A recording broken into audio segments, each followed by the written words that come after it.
शब्द संहारे बोलिए, शब्द के हाथ ना पाओ, एक शब्द औषध करे, एक हृदय में घाव। एक हृदय में घाव करता। इसलिए बहुत सारे दोहे कवियों ने लिखे। बोली एक अमूल है, जो कोई बोले जान, ये तराजू तोल कर तो मुख बाहर आन। बोली को बहुत अमूल्य कहा है और ये कहा है कि एक एक शब्द तौल तौल करके खर्च करना चाहिए। शब्द सोने के सिक्के से ज्यादा कीमती है, चांदी से बहुत कीमती है।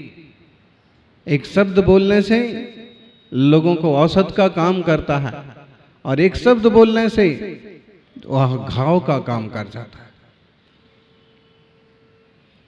शस्त्र का घाव तो एक बार भर जाता है, लेकिन वचन का घाव भरता नहीं है। बाण का घाव तो एक बार भर जाता है, लेकिन वाणी का घाव बरसों बरस याद रहता है कि इन्होंने ऐसा कहा। शब्द बहुत महत्वपूर्ण है, क्योंकि शब्द ही सूत्र है और सूत्र ही ज्ञप्ति को उत्पन्न करते हैं। आचार्य देव प्रवचन सार में कहते हैं 34 नंबर की गाथा में, सुत्तम जिनो विदिठम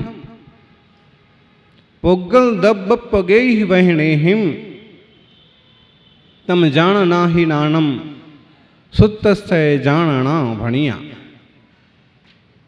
जिन वर कथित पुद्गल वचन ही सूत्र उनकी ज्ञप्ति ही, है ज्ञान उसको केवली जिन सूत्र की ज्ञप्ति कहें। पुद्गल द्रव्यात्मक वचनों के रूप में जिनेन्द्र भगवान द्वारा कहे गए वस्तु स्वरूप के ज्ञान को सूत्र की ज्ञप्ति माने श्रुत ज्ञान कहा है। मतलब यह है कि तो भगवान के वचन हैं, वो वचन भी पुद्गलात्मक ही हैं और हम जो वचन कहते हैं वो भी पुद्गलात्मक ही है। भगवान जिनेश्वर ने जो वचन कहे वो वचन सूत्र कहलाए और वो वचन पुद्गल द्रव्य की ही रचना है। शब्द किसकी रचना है? बोलो, हम जानने वाले चेतन हैं, लेकिन हमारे मुख से उच्चारण होने वाले शब्द पुद्गल की रचना है। फिर भी इस शब्दों की इतनी महिमा है कि आचार्य अमृतचंद्र स्वामी जैसे महान आचार्यों ने शब्द ब्रह्म कह करके जिन वाणी का महान सम्मान किया है। शब्द भी ब्रह्म है, शब्द ब्रह्म है, श्रुत ब्रह्म है। इसलिए हम स्वयं ज्ञानमय चैतन्य ब्रह्म हैं और जड़ की रचना होने के बाद भी पुद्गल शब्द वो मूल्यवान हैं कि उन्हें शब्द ब्रह्म कहा। जिन वाणी को शब्द ब्रह्म कहा। आत्मार्थी सज्जनों, समो शरण में भगवान जिनेश्वर के मंगलमय दिव्य वचन खेरे, सर्वांग से दिव्य ध्वनि हुई और वह दिव्य ध्वनि सूत्र रूप से जन जन तक पहुंची। सूत्र आपने कानों से सुने, श्रुत बने और वो श्रुत ज्ञान के बल पर जो ज्ञप्ति होती है। शब्द जो हैं वो शब्द शब्द हैं, शब्द सूत्र हैं और सूत्र श्रुत बन जाते हैं और सुन करके जो जानना होती है वो ज्ञप्ति कहलाती है। मतलब है शब्दों का होना तभी सार्थक है जब वो आपको जनाने में निमित्त बने। बोलो, अंग्रेजी में आप खूब देर तक कुछ भी बोलते रहें, लेकिन वो सब पक्के बागड़ी हैं, मारवाड़ी हैं, और आप 1 घंटे तक अंग्रेजी में प्रवचन दो और उन्हें अंग्रेजी का ABCD नहीं आता है, तो उनको कहे गए वो अंग्रेजी के शब्द या कन्नड़ के शब्द क्या प्रभावित करेंगे? बोलो, यानी उस समय वो शब्द उसे बहुत प्रभावित नहीं कर सकते, उसे मार्गदर्शन नहीं कर सकते, उसे आंदोलित नहीं कर सकते। हो सकता है उस समय की मुख्य मुद्रा जो है उसे आंदोलित कर दे, लेकिन वचन उसे आंदोलित शायद नहीं कर पाएंगे। क्यों? क्योंकि उन शब्दों की भाव भासना उसे नहीं है, क्या कहा जा रहा है उसके ज्ञान में वो नहीं है।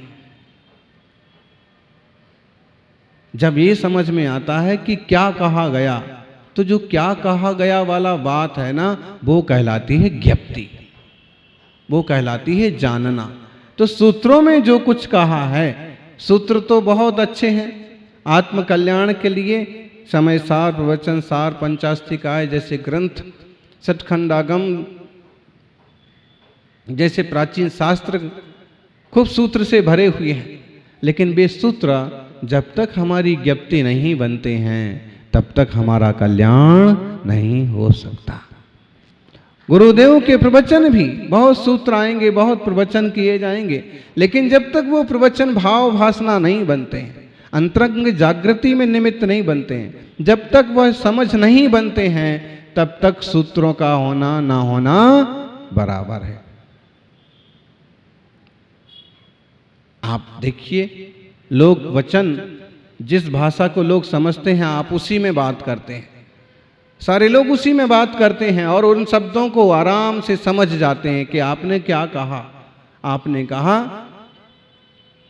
कि प्रवचन ठीक 8:30 बजे चालू होता है, अब 8:30 बजे सब उपस्थित हो जाइए, तो इन शब्दों की भाषणा तो हो गई लोगों को, हुई कि नहीं हुई? 8:30 बजे आना है, लेकिन 8:30 बजे आ जाएं, ऐसे कितने लोग हैं?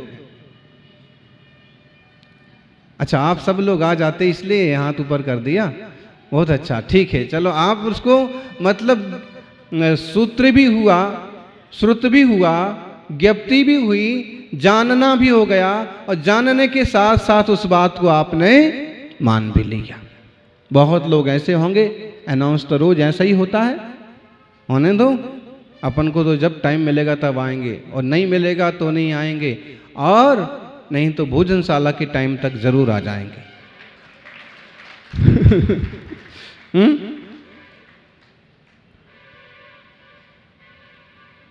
सबकी अपनी अपनी सोच है, लेकिन ये समझ लीजिए कि हमारी जो पिछलित भाषा है, प्रचलित भाषा के शब्द हैं, वे हमें बहुत जल्दी समझ में आ जाते हैं,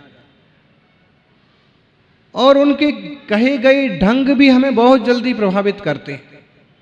इसका मतलब है कि जिनवाणी के शब्द तो सूत्र है ही, जिनवाणी तो आपके लिए प्रभावित करती ही है, लेकिन आपके आपस में बोले गए शब्द भी प्रभावित करते ही हैं।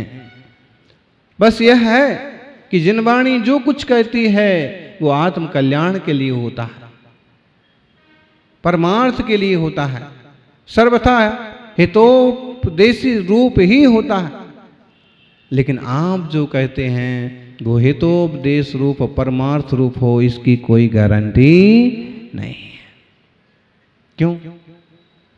सर्वज्ञ भगवान वीतरागी है, इसलिए उन्होंने जो कुछ भी कहा है वो हितकारी और कल्याणकारी है। लेकिन आप वीतरागी नहीं हैं। कौन कौन है वीतरागी आप लोगों में? बोलो, कोई तो होगा।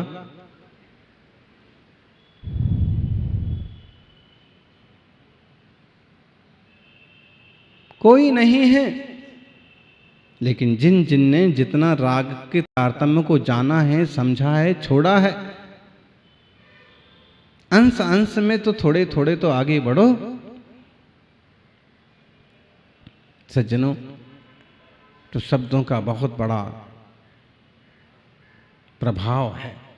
शब्द ब्रह्म, आत्म ब्रह्म की उपलब्धि में निमित्त बनते हैं। इसलिए शब्द सम्हारे बोलिए, शब्द के हाथ ना पांव। शब्द के हाथ हैं, पांव हैं नहीं है। हाथ भी नहीं है, पांव भी नहीं है, सिर भी नहीं है, पीठ भी नहीं है, कुछ भी नहीं है, फिर भी शब्द सम्हारे बोलिए, शब्द के हाथ ना पाओ। एक शब्द औषध करे। एक शब्द बोलो तो औषध का काम करता है, तबीयत ठीक हो जाती। और एक शब्द बोलो तो हृदय में घाव हो जाता है। होता है ऐसा। एक छोटी सी कहानी पढ़ते थे कि एक गरीब ब्राह्मण था।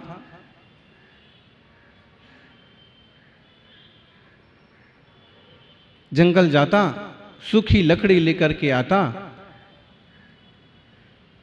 कुछ बेच देता और कुछ घर के चूल्हे के लिए बचा लेता, और उससे जो लकड़ी बिक जाती उससे उसका अपना उस दिन भोजन का प्रबंध हो जाता, उसका, उसके बच्चों का।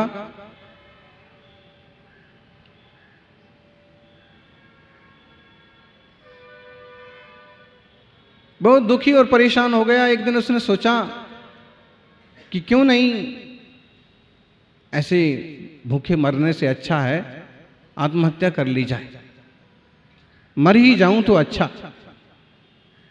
लोग हताश और निराश हो जाते हैं जब उनकी कांक्षाएं पूरी नहीं होती हैं, भोग की सुविधाएं उपलब्ध नहीं हो पाती हैं। उसने भी सोचा कि मैंने सुना है कि जंगल में शेर भी रहता है। आज मैं जंगल में आगे तक चला जाऊंगा, जरूर कोई जंगली जानवर मिल जाएगा और मुझे मार देगा, हमेशा के लिए जंजाल खत्म हो जाएगा। रोज रोज रोज रोज रोज रोज लकड़ियां ढूंढना, बेचना, फिर थोड़ा सा भोजन का प्रबंध होना, और कभी कभी तो कुछ भी उपलब्ध नहीं होता। विचार करना, उस एवज में आप लोग कितने सुखी हैं, कितनी सुविधाओं से संपन्न हैं। आज भी दुनिया में बहुत लोग ऐसे हैं दुविधा में हैं। सुविधाएं हैं तो अपन उनका सदुपयोग करें, धर्म ध्यान के लिए करें। सज्जनों, आज उसने पक्का किया और चलता गया, जंगल में घुसता गया। सूखी लकड़ियों का ढेर भी दिख गया तो उसने लकड़ियों को नजरअंदाज किया और आगे चला गया। आज तो मुझे मरना है।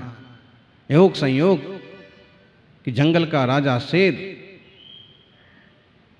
शेर आया सामने। उसने दहाड़ लगाई तो एक बार दहाड़ सुन करके भय तो लगा, लेकिन फिर इसने विचार किया कि रोज रोज दुखी होने से अच्छा है कि एक ही दिन आज जो कुछ हो सो हो, शेर खा जाए तो अच्छा। लेकिन शेर दहाड़ तो लगाए, उसको खाए नहीं। तो उसने खुद ही कहा कि आप मुझे खा लो, दहाड़ क्यों लगाते हो? तो शेर बोल पड़ा कि भाई तुम क्यों मरना चाहते हो? इतना अंदर घुसाए, मैं तो इसलिए दहाड़ लगाता हूं कि डर करके तुम भाग जाओ। वैसे भी जब तक मुझे भूख नहीं लगती है तब तक मैं किसी को मारता कूटता नहीं हूं। मैं जंगल का शेर हूं, जानवर हूं।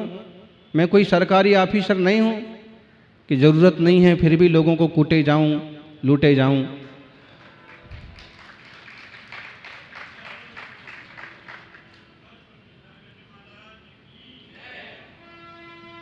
मुझे भूख नहीं है, तुम चले जाओ।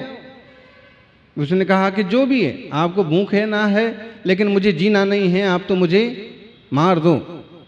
तो शेर ने कहा कि मरना क्यों चाहते? उसने कहा रोज रोज तिल तिल मरने से अच्छा है कि एक ही दिन पूरा मर जाऊं। अरे भाई, कारण तो देख लो, आप हमारे कपड़े देख रहे हो, फटे हुए कपड़े हैं, खाने को कुछ नहीं है, तो अच्छा है कि भूखे रहने से अच्छा। तो शेर ने कहा कि अच्छा ये बात है, चलो आओ मेरे साथ, मेरे पास कुछ संपत्ति है। इस जंगल में कभी कभी ऐसे धनवान लोग भी आए हैं कि जो मारे गए और जिनके आभूषण मेरी गुफा में पड़े हैं, तुम उनमें से आभूषण ले लो और अपना जाकर के काम चलाओ, सुख से रहो, तुम्हारी ईमानदारी से हम खुश हैं। जाकर के उसको आभूषण दे दिए और सोना चांदी पाकर के वो तो निहाल हो गया। जा करके उसने बढ़िया घर बसाया, बढ़िया सब कुछ किया और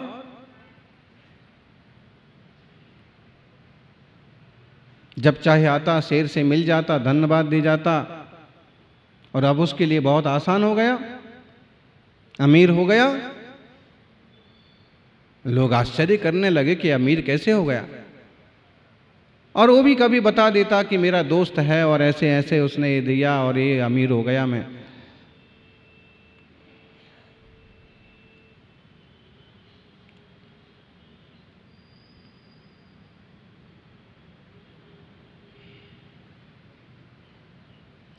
अमीरी आ गई, रुपए पैसा हो गए, बच्चे भी हो गए, बच्चे बड़े भी हो गए। योग संयोग की बात कि लड़की की शादी का वक्त भी आ गया। तो उसने सोचा कि हमारे परिवार की तरक्की में, हमारी जिंदगी में बहुत बड़ा योगदान है जंगल के राजा का, उसे भी अपन निमंत्रण देके आते हैं। शेर को निमंत्रण दिया कि लड़की की शादी में आना, तुम्हारी भांजी की शादी में। अरे शेर को क्या कहा, तुम्हारी भांजी की शादी में जरूर आना। उसने कहा मतलब मेरी लड़की तुम्हारी भांजी हुई ना, तुम उसके मामा हुए ना। शेर ने कहा कि बात तो ठीक है, हमारा देश वो देश है जहां जानवरों से भी इंसान जैसे रिश्ते बना लिए जाते हैं, जोड़ लिए जाते हैं। घर की गाय को भी लोग माता कहा करते हैं, कुत्ते को भी शेरू कहा करते हैं और उसको भी आखिरी रोटी दिया करते हैं। अभी सब चीज़ें बदलती जा रही। शेर ने कहा कि भाई रहने दो, यहीं से मेरा आशीर्वाद, वहाँ जाऊंगा लोग बेकार में परेशान हो जाएंगे, भाग जाएंगे, तुम्हारी शादी सब बिखर जाएगी। नहीं आपको आना पड़ेगा। ठीक है, बहुत जिद करते हो तो, लेकिन सब लोग घबरा जाएं तो कुछ नहीं होगा। शेर पहुंचा, शेर को देखते ही सारे बाराती सिर पर पांव रख के भाग खड़े हुए।